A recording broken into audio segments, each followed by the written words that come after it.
All right, we're checking out the 1990-ish club car. This is a DS platform. Not exactly sure of the year. Do not have a title for this. Not able to make it street legal. This vehicle had a failed engine. It was originally a gas-powered unit. Engine failed. Previous owner built it. Put a 1985 Honda 250 SX three-wheeler chassis under it.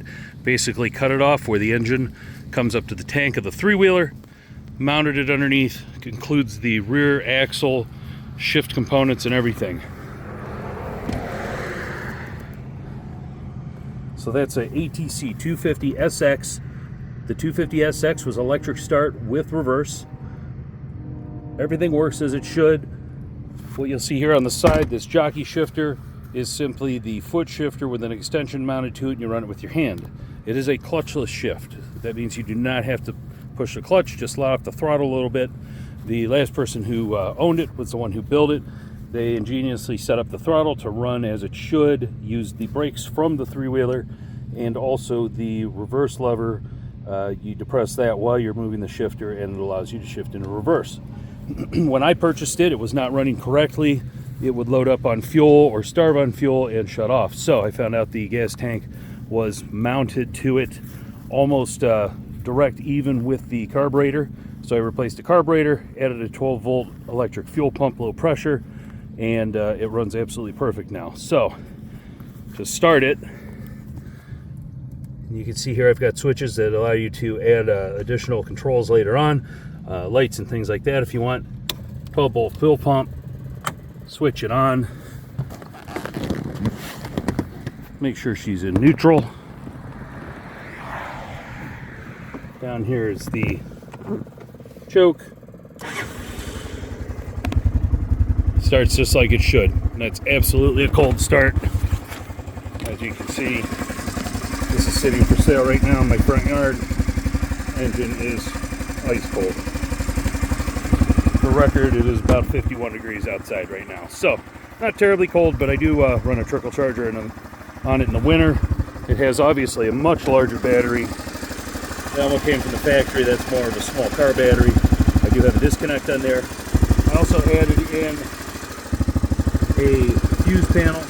So those are blade fuses, 12-volt automotive blade fuses. Those can just be used to add on additional accessories. I ran a homemade wiring harness up to the front here. So you would use a common ground. It's chassis aluminum. You'd use a common ground off of the battery that is wired in to the switch panel up here, and then the hot from the switch panel. Each one of those does terminate down at the fuse block. I do have a front rebuild kit for it. It is absolutely fine how it is. Let's turn the lights on. It's absolutely fine how it is, but the real common issue with these is the front end on them does deteriorate over time, and when you're doing 35, 40 miles an hour on a golf cart, you probably don't want the front end wandering too much. So I do have a front end rebuild kit, the bushings for the front joints and tie rod ends, but have not installed those yet. It is a fixed rear seat. It is not a flip down seat or anything like that, but as you can see, seats are not perfect, but they're also not in bad shape at all. They're actually really comfortable. Looking underneath,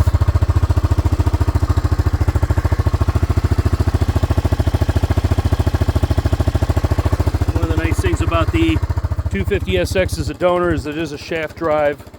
The transmission uses the same fluid as the engine oil, so the engine oil is also your transmission fluid. The only real issue with the cart is this shifter. It needs to be welded. I have it pinched with as you can see, it's got absolutely no problem with that, but just need somebody to get in there with a welder and fix that joint. Not a big deal, but I've actually been running it this way for 3 years. Campgrounds, things like that, no problems at all. Great running machine, does everything it should. Let's take it for a quick spin. For reference also, this is a brake pedal. You can hear it when I depress it, it's clicking, that's hitting the brakes. 4 ways. And headlights here. To drive it, simply release the brake, Forward 1 for drive. Excuse me, forward back. Forward 1 for neutral, back 1 for drive.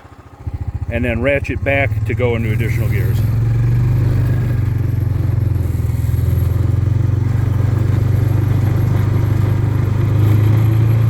So essentially, to go faster, it does have a really low first gear.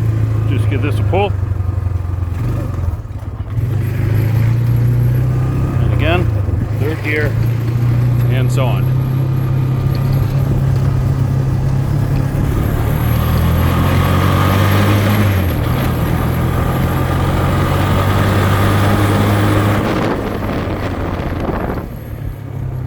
To drive and video at the same time. And then to slow down, just forward again.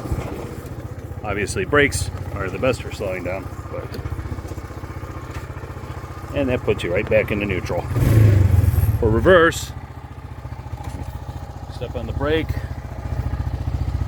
pull this lever back with your right hand while you're pushing forward, and that puts you into reverse. Parking brake works fine, locks itself in place. Does everything you would hope for it to do. Very capable off-road, even though it's dual drive. Tires are brand new, same time as the carb and the full electrical system. I did that about 2 years ago. A regular running golf cart of just any type, a stock golf cart will run you about $3 grand.